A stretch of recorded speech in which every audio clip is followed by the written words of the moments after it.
தமிழுக்கு நிகர் தமிழே, தமிழனுக்கு நிகர் எவரே. 2 அடியில் நம்மால் எதுவும் செய்ய இயலாது என்று எண்ணும் மனிதனிடத்தில் 2 அடி குரலில் எதையும் நம்மால் செய்ய முடியும் என நம்பிக்கையை ஊக்குவித்தது திருக்குறள். வணக்கம் ஐயா. வணக்கம். இன்னைக்கான குறள் என்னங்க ஐயா? இன்னைக்கான குறள் அதிகாரம் 111, புணர்ச்சி மகிழ்தல்.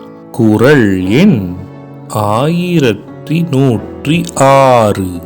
உருதோறு உயிர் தளிர்ப்பத் தீண்டலால் பேதைக்கு அமிழ்தின் இயன்றது தோள். இந்த குறளுக்கான பொருள் என்னங்கய்யா?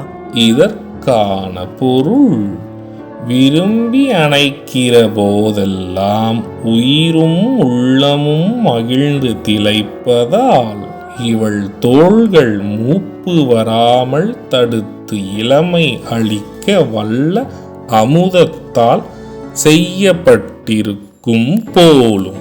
இதுக்கு ஒரு சின்ன உதாரணம் சொல்றீங்களா?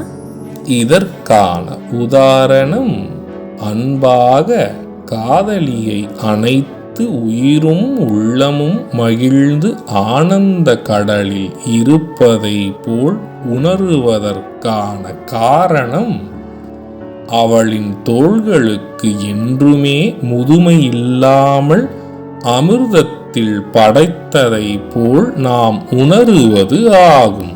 நான் சொன்ன குறளும் அதோட விளக்கமும் உங்களுக்கு பயனுள்ளதா இருந்ததா?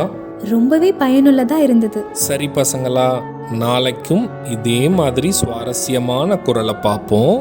நாளைக்கும் இதே மாதிரி இன்னொரு குறள் பத்தி தெரிஞ்சுக்க ஆர்வமாவும் இருக்கும்.